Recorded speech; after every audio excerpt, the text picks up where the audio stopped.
I needed to get this off my chest because I've been feeling really weird about this whole situation. My girlfriend Sylvia, 23F, and I, 23M, have been together for 3 years after meeting in our sophomore year of college. We clicked instantly during a campus LGBTQ+ club meeting where we were both volunteering. Sylvia was this vibrant, outgoing person who could light up any room, while I was more reserved. We balanced each other perfectly. Sylvia had always been open about being a casual smoker. She enjoyed smoking weed with friends on weekends or after particularly stressful days. I don't smoke myself, tried it a few times in college but it wasn't for me. Still, I never had any issues with her smoking as long as she was safe about it. We moved in together last year after graduating, got jobs in the same city, and everything seemed perfect. We even started talking about marriage and our future together. Things started changing about 3 months ago when Sylvia got a new job at a marketing firm. She was excited about the work and kept talking about how great her coworkers were, especially this guy James, 25M, who was showing her the ropes. I was happy she was fitting in well at work. Sylvia had struggled with anxiety in her last job, so seeing her excited about this one made me feel good. A few weeks ago, Sylvia casually mentioned during dinner that she had smoked with James after work. It was such a throwaway comment, like she was telling me about the weather. When I asked when this happened, she said it was a couple of weeks ago. I found it weird because we usually tell each other everything about our days, from what we had for lunch to funny things that happened at work. When I asked why she never mentioned it before, she got defensive and said she didn't think it was a big deal. I tried explaining that I wasn't mad about the smoking itself but about her not telling me. She just brushed it off saying she's allowed to do things without reporting every detail to me.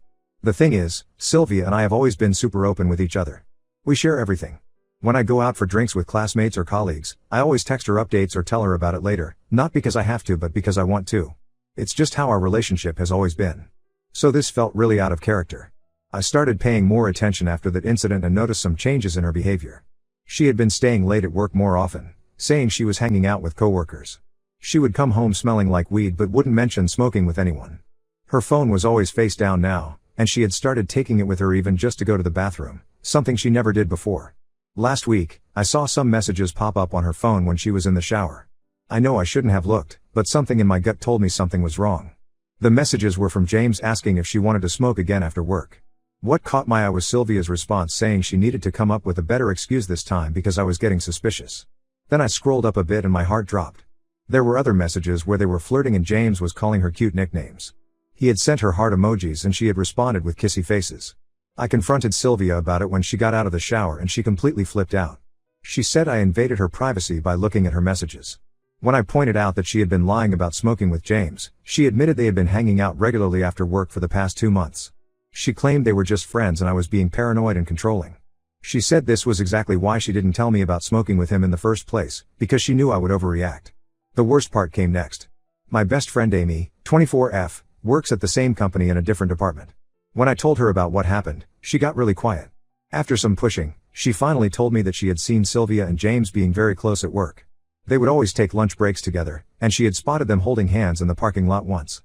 Amy didn't tell me earlier because she wasn't completely sure if something was going on and didn't want to cause problems without proof. She also mentioned that several other coworkers had commented on how close Sylvia and James seemed. I feel completely betrayed. Not just by Sylvia but also by Amy for keeping this from me.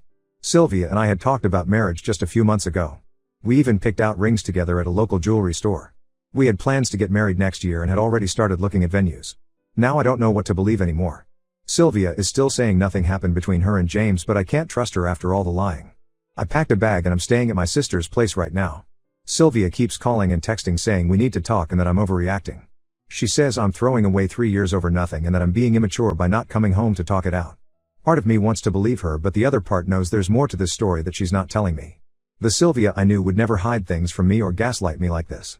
My sister thinks I should end the relationship because trust is already broken, but it's not that simple. We have a life together, a shared apartment, shared friends, even a cat we adopted together. Plus, I still love her despite everything. I don't know what to do next. I'll write a more detailed version of Update 1 while keeping the same narrative flow and emotional impact. Update 1. It's been 2 weeks since my last post and things have gotten even messier.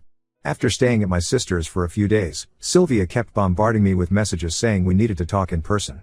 She said texts and calls weren't enough to explain everything, and she wanted to clear the air. My sister advised against meeting her, saying Sylvia just wanted to manipulate me more, but I needed answers. We agreed to meet at a coffee shop, neutral territory where we used to have dates when we first started seeing each other. Sylvia looked terrible, like she hadn't been sleeping well. Part of me felt bad for her, but then I remembered all the lies. After some small talk and awkward silence, she finally admitted that she and James had kissed once while they were high. She swore it didn't go further than that. According to her, they were smoking in his car after work about a month ago, and things just happened. She said she regretted it immediately and that's why she didn't tell me. She didn't want to hurt me over what she claimed was a one-time mistake. I was trying to process this new information when she dropped another bombshell. She said the reason she had been spending so much time with James was that he was going through a rough divorce and needed someone to talk to. She painted herself as this supportive friend who got too close while trying to help someone in pain. It was such a perfect story, almost too perfect. The next day, Amy reached out again. She had been feeling guilty about not telling me everything earlier and couldn't keep quiet anymore. What she told me made me realize just how deep Sylvia's lies went. Apparently, Sylvia and James had been spotted making out in his car multiple times in the office parking lot, not just once like she claimed. Other coworkers had seen them getting coffee together before work, taking long lunch breaks, and leaving together almost every evening. The worst part? Sylvia had been telling people at work that we were in an open relationship. She had apparently told everyone that I was completely fine with her seeing other people and that we had a modern, progressive relationship.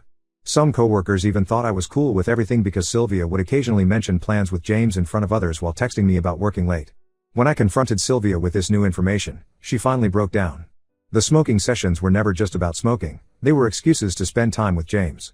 They had been sleeping together for the past 3 months, pretty much since she started the new job. She admitted she developed feelings for him right away but didn't know how to end things with me because our lives were so intertwined. Then came the most shocking revelation. Sylvia had already moved some of her clothes and personal items to James's apartment. She had been slowly moving things out when I was at work, preparing for an eventual breakup. The only reason she hadn't left yet was because of her sister's wedding next month. She didn't want to cause family drama before the big day, so she was planning to wait until after the wedding to tell me everything. I asked her about all the wedding venues we had looked at together, the rings we had picked, the future we had planned. She just cried and said she got carried away with the planning because she didn't want to hurt me. All those times we talked about our future together, she was already planning her exit. I'm devastated but also angry. Not just at Sylvia but at myself for being so blind. All the signs were there, the late nights, the secretive behavior, the sudden protectiveness of her phone, the way she stopped sharing details about her day. I just didn't want to see them.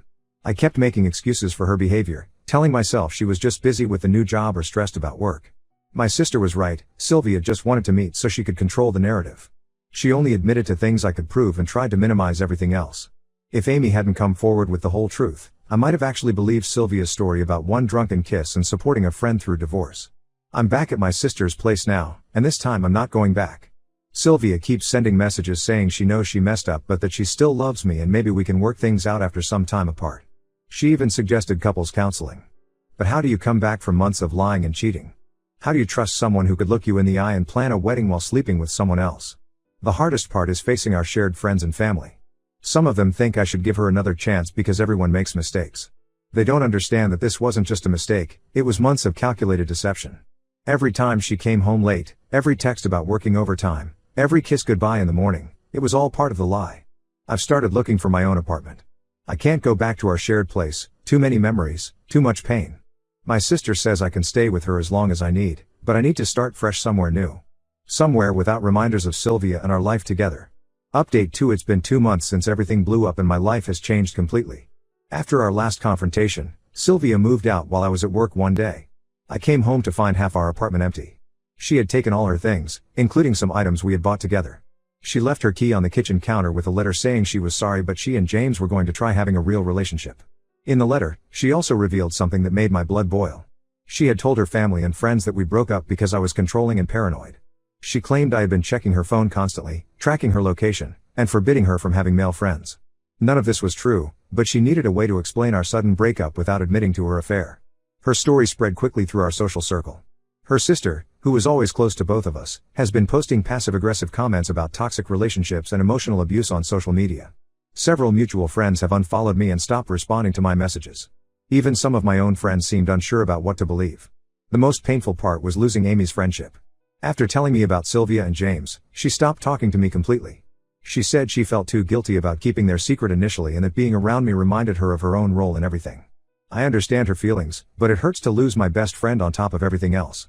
Yesterday brought another twist to this whole mess. I ran into James's ex-wife Lisa at a coffee shop. I almost left when I recognized her from photos, but she approached me first. She had heard about me from their mutual friends and wanted to talk. What she told me made everything make more sense. Apparently, this wasn't the first time James had done this. He has a pattern of pursuing women in relationships, especially at work. Lisa told me he did the same thing to her, started as friendly smoke sessions after work, then emotional support during tough times, and eventually turned into an affair. When she found out about him and Sylvia, she wasn't even surprised. According to Lisa, James loves the chase and the secrecy but gets bored once the relationship becomes real. She gave him 3 years of her life before finding out about his multiple affairs with coworkers. Sylvia wasn't special, she was just his latest target. When I told Lisa about Sylvia moving in with him, she actually laughed and said to give it 3 months tops. The conversation with Lisa made me realize how similar Sylvia and I were to Lisa and James. Both relationships destroyed by the same person, both of us painted as the villains in our own stories. Lisa seems to have moved on and rebuilt her life, which gives me hope that I can do the same. I've started documenting everything, screenshots of messages, emails, conversations with coworkers who knew about the affair. Not because I plan to use them, but because Sylvia's lies about me being abusive are affecting my relationships and potentially my reputation. Some of our mutual friends have already reached out to apologize after hearing other versions of the story that conflict with Sylvia's claims. The apartment feels empty now, even though I've rearranged everything and removed all traces of Sylvia. Her cat, the one we adopted together, clearly misses her. He keeps sitting by the door at the time she used to come home. I considered letting her take him, but he's registered under my name and I couldn't bear to lose him too. The hardest part is running into people who don't know what happened. Just last week, our old neighbor asked when Sylvia and I were finally getting married. I stood there frozen, not knowing how to explain that the person they thought was perfect for me had been living a double life for months. I keep thinking about how different things might be if I hadn't seen those messages on her phone that day.